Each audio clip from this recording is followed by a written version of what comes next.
Old Testament to me. I love the book of Daniel, and we're going to just go slow through the book of Daniel. They announced 2 chapters this morning, but they are so rich, we're just going to take 1 chapter at a time going through Daniel so that you can fully absorb the marvelous prophecies of this book of Daniel. And like me, I trust that you'll fall in love with this man of God who lives such a beautiful and exemplary life.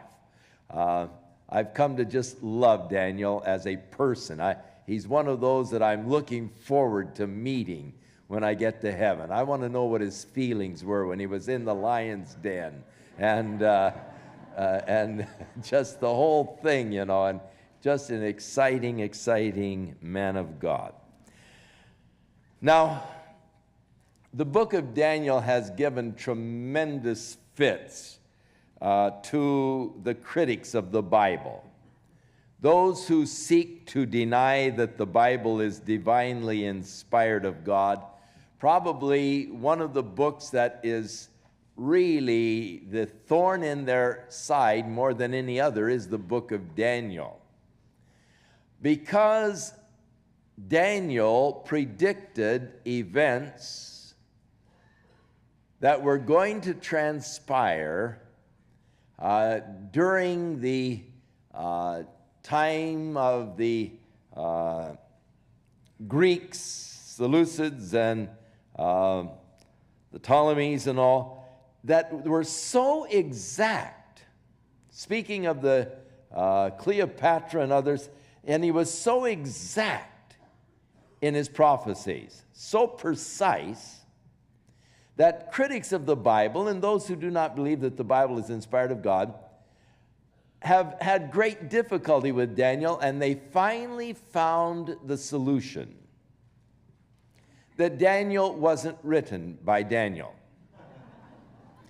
That some fellow later on, after the events took place, wrote the book of Daniel and signed it as Daniel, but he was really a forger because it would be impossible to write with such exactness of the events of the future unless you were there after they had taken place. So to discredit the book of Daniel, they have the late date authorship theory by which they have sought to discredit it. But there are so many holes in that theory, it isn't even worthwhile looking at. But if you say nothing else, this should suffice. But with those kind of people, nothing suffices. But Jesus made reference to the book of Daniel, and he ascribed the authorship to Daniel. So that should be sufficient to answer any criticism or any kind of a late date fraud kind of a thing that might have been going on, because Jesus would not have endorsed a fraud. And so suffice it to say, I'm not going to go into all the argument. It isn't even worth it. I think that too many times people try to fight the darkness, you know, and always trying to drive out darkness. That can be just a tremendous expenditure of energy and time. Rather than drive out darkness, just turn on the light. You know, and the light will dispel the darkness. And so let's just look at the light and turn on the light. I don't like to major in the minors or into the negative things, but just to rejoice in the glorious light that God has given to us. Now, Daniel begins the book in the 3rd year of the reign of Jehoiakim, king of Judah. Came Nebuchadnezzar, the king of Babylon, unto Jerusalem and besieged it.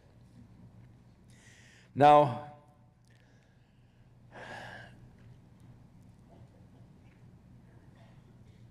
in the 3rd year of Jehoiakim, it is thought that Jehoiakim began to reign in about 607 BC.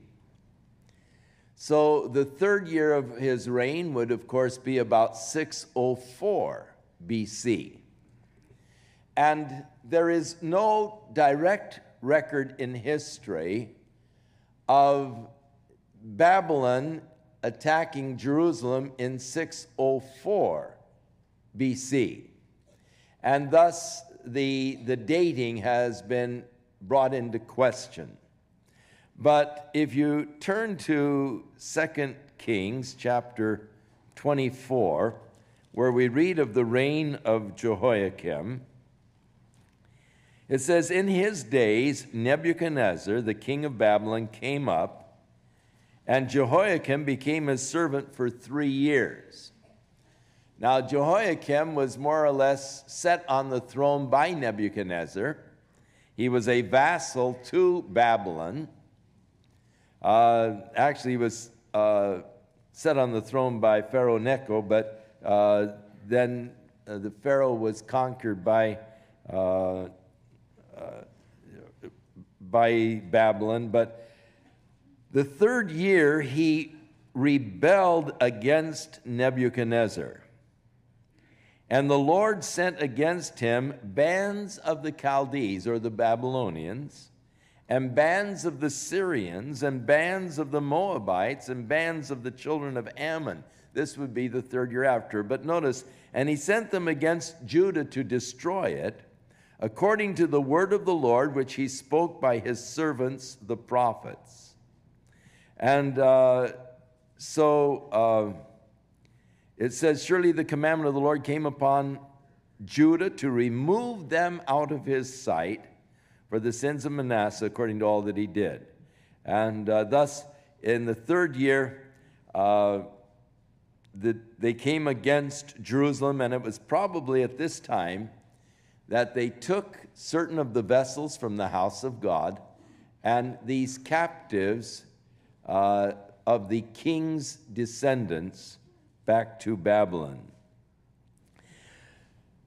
"And the Lord gave Jehoiakim, king of Judah, into the hand with part of the vessels," not all of them at this time, later they were all taken, but part of the vessels of the house of God, which he carried into the land of Shinar, to the house of his God, and he brought the vessels into the treasure house of his God.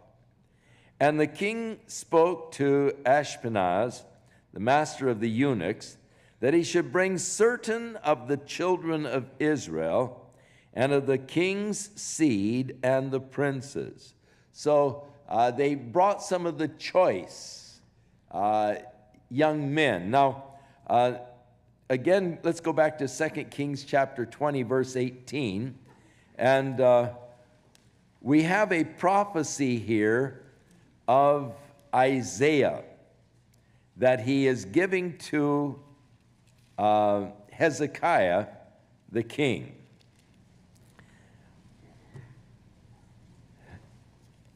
And the occasion was Hezekiah almost died. And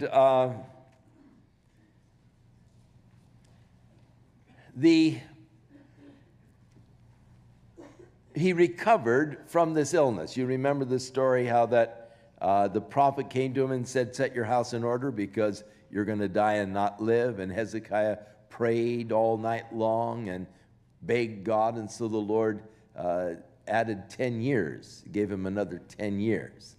And so in recovering from this illness, certain emissaries came from Babylon to congratulate him on the recovery from this illness.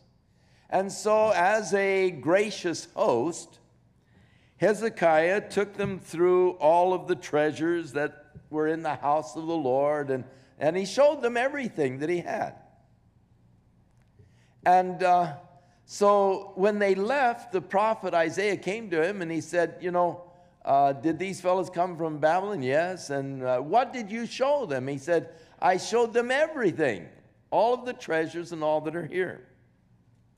And so Isaiah said unto him, verse 16, hear the word of the Lord. Behold, the days will come that all that is in your house and that which your fathers have laid up in store, all of the treasures, shall be carried into Babylon, and nothing shall be left, saith the Lord. And of thy sons, that is the king's sons, his descendants, that shall issue from thee, which thou shalt beget, they shall take away, and they shall be eunuchs in the palace of the king of Babylon. Now this is a prophecy 100 years before. Now this prophecy is being fulfilled when Daniel and other of the princes were taken then to Babylon.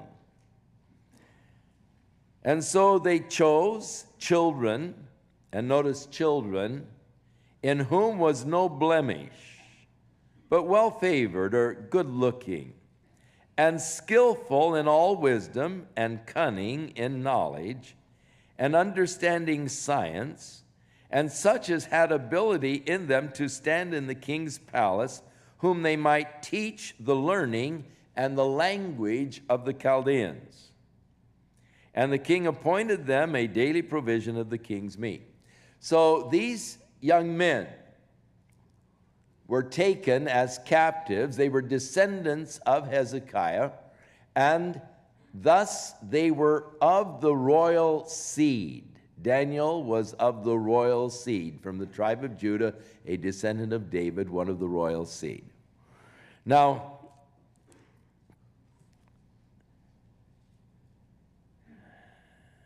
oh, the thought that I was going to give you fled from me, but it'll come back, don't worry.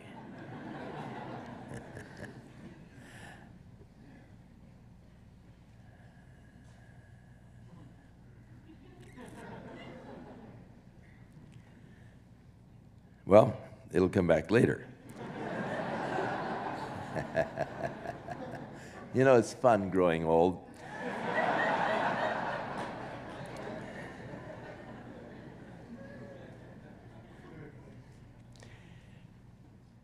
So the king appointed them a daily provision of the king's meat and of the wine which he drank. And so he nourished them for 3 years, and at the end that they might stand before the king. So they were being groomed, taught in all of the learning of Babylon, taught the Chaldean language. The provision of the king's fare, the king's meat and so forth, was set before them.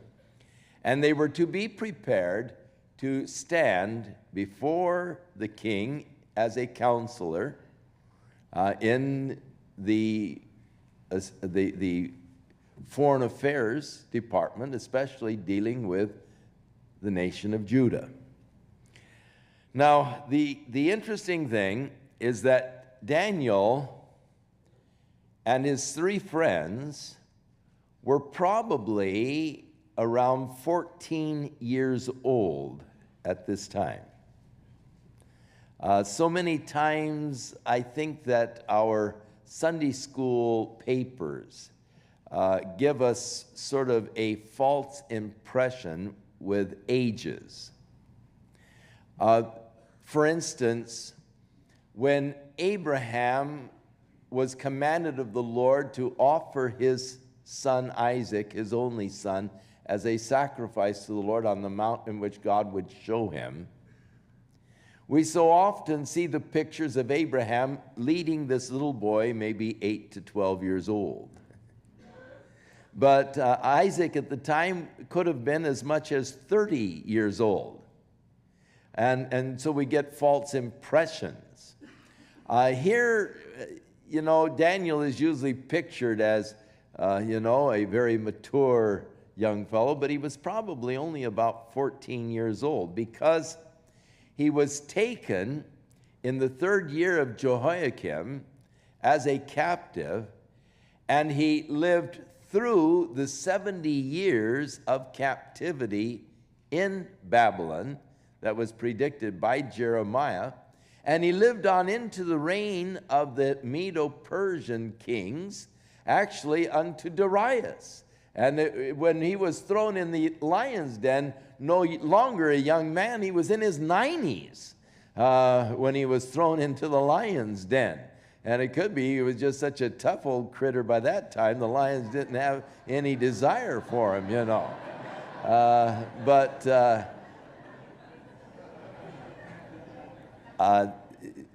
you know, our minds, it's like listening to a person on the radio. Somehow you get a picture in your mind of what they must look like, and then when you meet them, it's always a shock. And it's sort of fun because I'll be in a restaurant someplace, and when I order my dinner, the waiter or the waitress will often take a double take. And they'll say, "You're not, could you be, oh no. Are you Chuck Smith?" And I'll say, "Yes." "Oh my," you know, and you can see the shock on their face. You sort of want to say like Jesus said concerning John, "What did you go out into the wilderness to see?" You know, I mean, what were you expecting to see? And so it's interesting how we conjure in our minds pictures, you know, Daniel being thrown into the lion's den, and you think of him still as a kid. But he was a old man in his 90s by that time. And so he was probably about 14 to 17 years old when he was taken with his friends as captive to Babylon. Now, among those that were taken of the children of Judah were Daniel, Hananiah, Mishael, and Azariah. Now, you remember that they were taken during a time of spiritual decadence in Israel. Josiah, the good king, had died. Jehoiakim, a wicked king, was reigning in his stead. The spiritual atmosphere in Jerusalem was not good. The prophet Jeremiah was speaking out against these things that were going on. But it is very probable that Daniel, as a very young boy, was impressed by this prophet Jeremiah, the man of God. His heart was open to the message of Jeremiah and sympathetic, though the whole political scene was that of corruption. Yet there was this young man, in fact, these 4 young men who were really committed to the Lord at an early age. Now, the name Daniel means God is my judge. Hananiah means beloved of the Lord. Mishael means who is as God. And Azariah means the Lord is my help. Beautiful names that signify the depth of spirituality, perhaps, of their parents when their boys were named, to give them these names that relate to the Lord. Now, they were given to, these young men were placed under the charge of the prince of the eunuchs, and he gave them names, Babylonian names. To Daniel, he gave the name of Belshazzar, or Belteshazzar, which is the same as Belshazzar, and the name means Bel's prince or servant. To Hananiah, whose name meant beloved of the Lord, he gave the name Shadrach, which of course is illumined by Rak, who was the sun god of the Babylonians. To Mishael, whose name means who is as God, he gave the name of Meshach, and that means who is as Shach. So who is as God was changed to who is as Shach, who was thought to be Venus, the goddess Venus, the Babylonian equivalent of the Greek god Venus.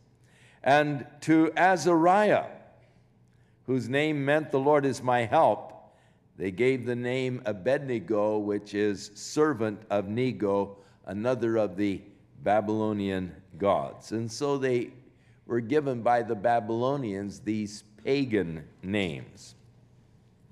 But Daniel purposed in his heart that he would not defile himself with the portion of the king's meat, nor with the wine which he drank.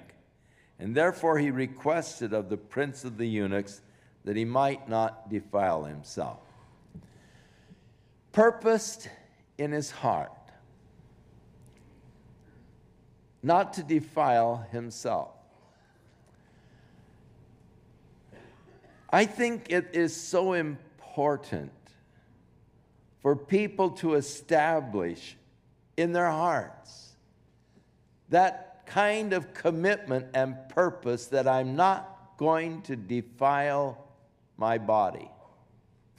Another one of my favorite characters in the Old Testament is Joseph. And he, at a tender young age, had a very bitter experience. His brothers turned on him and sold him to slave traders who were going to Egypt. In Egypt, he was sold to a man by the name of Potiphar, who was one of the chief guards of the Pharaoh. Potiphar's wife took a liking to him and sought to seduce him into a sexual relationship. But it said, Joseph said unto her, how can I do this great sin against God? So though a teenager, though in a strange country where the influences of the home are gone, the opportunity is there. Yet, because of that purpose in their hearts, they remain true to the Lord. A lot of times, people, when they are away from the influences and the environment of their own home, get into evil. They do things there that they wouldn't do at home, because they think, well, nobody knows me here, and all. And that's where a lot of times people get tripped up and get into mischief when they get away from the environment of home. But here were these young fellows, and they had purposed in their hearts to be pure, not to defile themselves. And how important it is for us to make that kind of purpose and determination. I'm not going to defile myself. I'm going to live a pure and holy life before God. I'm not going to pollute my mind. I'm not going to defile my body. Now, the king's meat, most generally, was first of all sacrificed to their gods in pagan worship. And then after the meat was sacrificed to the gods, it was then roasted and fed at the king's, served at the king's table. This was a common practice among the pagans. In Paul's day, he writes concerning this practice and how that when you go to the butcher shop to buy meat, he said, don't ask the butcher, was this meat offered as a sacrifice? Because if the butcher says yes, then if you buy it and eat it, your conscience is going to be troubled. So just don't ask. Just buy it and take it home and enjoy it, you know. And don't ask questions for your conscience sake. And when you're invited to a friend's house to eat, who is an unbeliever, just eat what is set before you, asking no questions. Same idea. Don't say, did you take this down and sacrifice it to the, to the God before you brought it home to serve me? And just don't ask questions. Eat what is set before you, asking no questions, for your conscience sake. Now, there was no doubt that the meat that was upon the king's table was offered first unto the gods of the Babylonians. And because of the law of God, to eat that meat would be to pollute yourself. And so Daniel purposed in his heart he wasn't going to defile his body, himself, with the king's meat or with the king's wine. And so he requested from the prince of the eunuchs that he might not defile himself. Now, God had brought Daniel into favor and tender love with the prince of the eunuchs. He was a good-looking, model kind of a young man. And the man who was in charge of grooming him loved him. He was just that kind of a person. And there was this special relationship. He liked Daniel very much. And so he said to Daniel, I fear my lord the king, and well might he. Nebuchadnezzar was a man who didn't take no for an answer. He was a man who would order you executed for any trivial offense. And so this fellow, like everyone else, served in great fear. And so he declares, I fear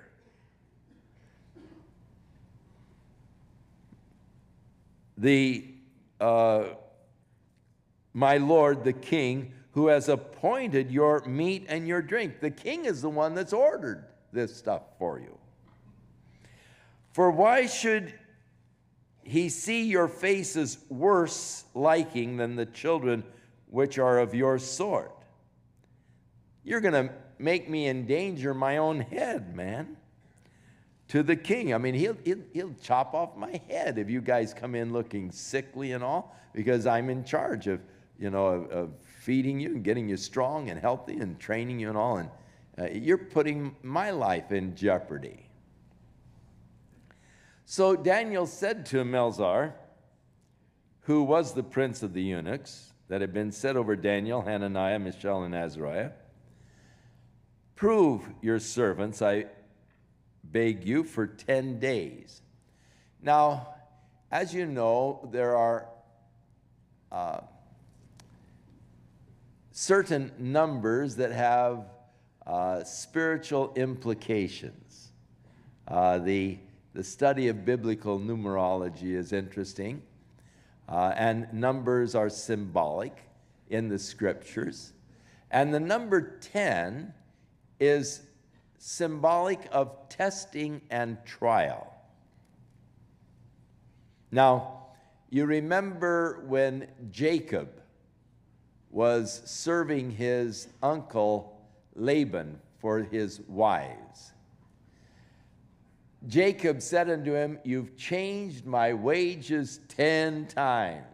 The testing, the trial. When Job addressed those fellows who had come to commiserate with him in his physical afflictions, he said, you've actually castigated me these 10 times. Number of testing. You remember when Jesus wrote to the church of Smyrna in the book of Revelation, he said, and you will be tested for 10 days. The number of testing and trial. So Daniel said, prove your servants for 10 days. Give us a 10-day test. And let them give us vegetables to eat and water to drink. And then after 10 days, take a look at our faces. And the others who eat the portion of the king's meat. And as you see, then deal with your servants. So he consented to them in this matter, and he proved them for 10 days. And at the end of the 10 days, their countenance appeared fairer and fatter in flesh than all of the children which did eat the portion of the king's meat. Thus Melzar took away the portion of their meat and the wine that they should drink, and he gave them the vegetables, the vegetarian type of a diet. And as for these 4 children, God gave them knowledge and skill in all of the learning and wisdom. So the knowledge came from God. They were gifted by God. Now, to me, it's just fascinating to see how certain people are gifted in certain areas. Gifted musicians. You know, you could practice the piano all your life, 8 hours a day, but you'd never be able to play like Mark Zeman. That's a gift. And there are people who are just gifted musically. People are gifted in linguistics. People are gifted in mathematics. There's just something in the genes. But it is God who placed it in the genes. And so these gifts actually gives it back to God to glorify God with that gift that he has. You see, our gifts always find their highest use and expression when they are used for the glory of God. Then the purposes are being fulfilled. It's a tragic thing when people prostitute those gifts and use them for their own glory or for their own enrichment rather than for the glory of God. That's always a very sad and tragic thing, but it's such a common thing.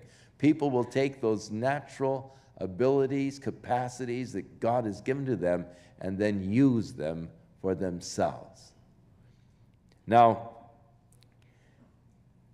these 4 children, God gave to them the knowledge and the skill in all of the learning and the wisdom. And Daniel had understanding in all visions and dreams. His went beyond just the knowledge and understanding